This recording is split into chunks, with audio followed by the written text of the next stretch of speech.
Assalamualaikum warahmatullahi wabarakatuh. Perkenalkan, saya Muhammad Anwar Fatoni, peserta Latsar CPNS tahun 2022, Angkatan 5, Kelompok 4 di Kemenhub, akan mempresentasikan tugas individu Agenda 3.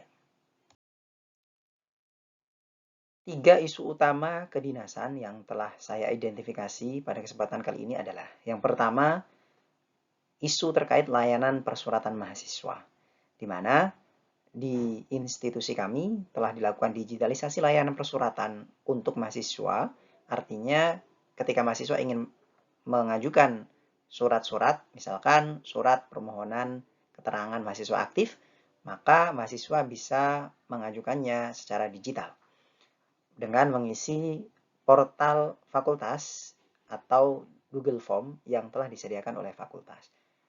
Nah, namun ada kendala di sana, ada problem di sana, yaitu mahasiswa sering mengalami keterlambatan dalam menerima surat yang diajukan. Usut punya usut, ternyata keterlambatan ini disebabkan oleh admin yang tidak rutin membuka portal atau Gform pengajuan persuratan mahasiswa.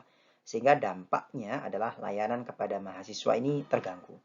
Lalu kemudian, isu yang kedua adalah isu terkait dengan digitalisasi bahan ajar, di mana ada peraturan di kampus kami, seluruh dosen pada dasarnya wajib membuat video pembelajaran. Namun, data di semester genap tahun ajaran 2021-2022 yang lalu menunjukkan hanya sekitar 26% dosen yang membuat video pembelajaran. Artinya ada 74% dosen yang belum membuat video pembelajaran. Usut punya usut, ternyata faktor utama yang dialami oleh para dosen adalah dosen-dosen ternyata yang banyak yang tidak membuat ini adalah dosen-dosen senior. Kendala yang dihadapi adalah mereka kesulitan untuk membuat video pembelajaran. Dampaknya tentunya adalah kualitas pembelajaran jarak jauh yang bisa menurun karena video pembelajaran itu pada dasarnya diwajibkan untuk mendukung pembelajaran jarak jauh. Hingga nantinya ketika kualitas pembelajaran menurun, tentu capaian pembelajaran tidak terpenuhi. Lalu isu yang ketiga adalah pengembangan kompetensi. Di mana di beberapa jurusan yang ada di fakultas kami identifikasi belum ada yang belum memiliki roadmap pengembangan kompetensi dosen.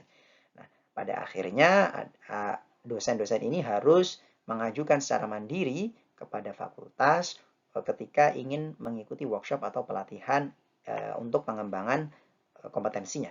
Dampaknya tentu kompetensi dosen yang pasif ini tidak meningkat atau tidak berkembang ya. Berbeda dengan dosen yang aktif, yang selalu aktif untuk mengajukan. Tapi yang pasif ini tentu tidak akan mendapatkan perkembangan kompetensi. Nah, selanjutnya dari tiga isu tadi, saya melakukan tapisan isu dengan pendekatan USG, urgency, seriousness, dan growth. Dan inilah kriteria dari masing-masing komponen dari USG. Saya menggunakan kriteria 3, 2, dan 1. 3 untuk yang sangat mendesak, sangat serius, dan berdampak pada level instansi. 2, cukup mendesak, cukup serius, dan berdampak pada level unit kerja. Dan 1, tidak mendesak, tidak serius, dan berdampak pada level individu. Nah, dengan kriteria tersebut, saya melakukan penilaian pada 3 isu tersebut. Dari hasil penilaian yang telah saya lakukan, maka dapat disimpulkan di sini bahwa nilai tertinggi berdasarkan pendekatan USG adalah isu digitalisasi bahan ajar.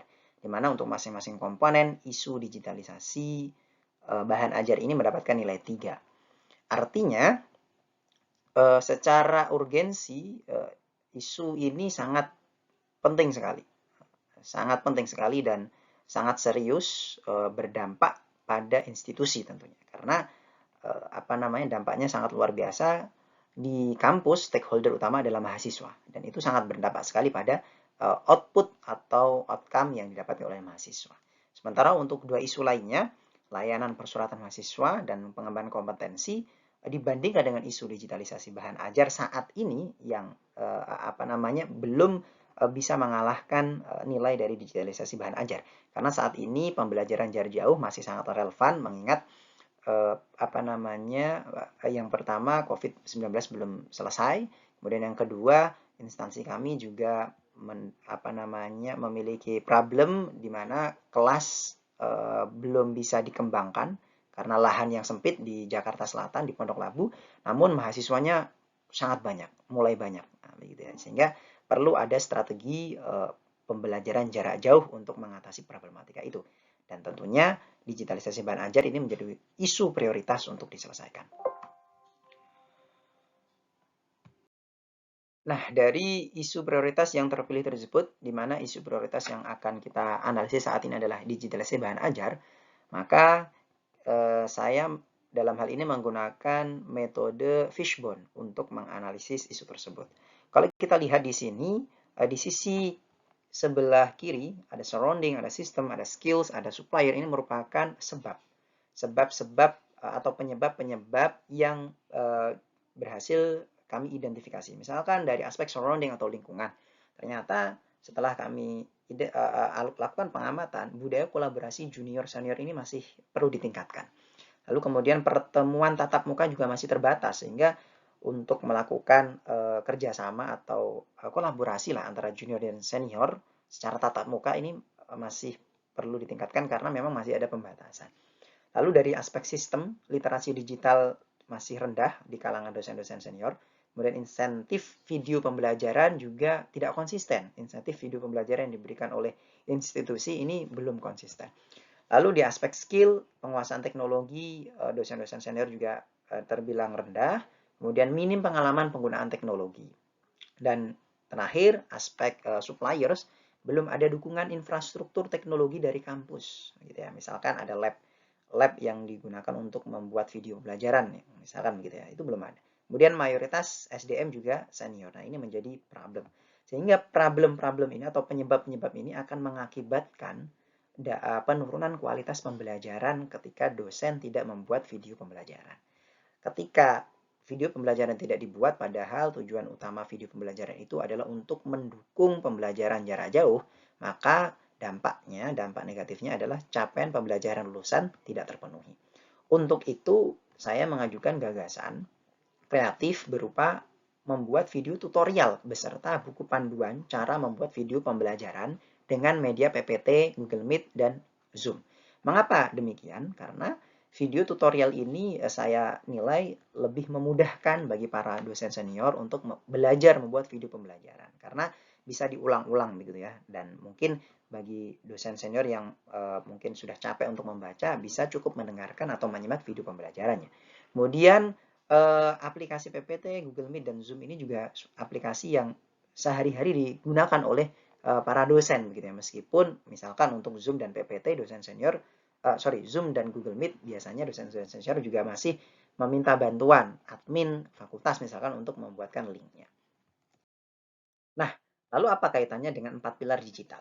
Yang pertama terkait pilar digital skills. Tentu gagasan kreatif ini merepresentasikan tindakan dalam mengetahui, memahami, dan menggunakan perangkat keras dan piranti lunak ya. Serta sistem operasi digital melalui PPT, Google Meet, dan Zoom yang memang dosen ini setiap hari berkutat dengan 3 aplikasi ini.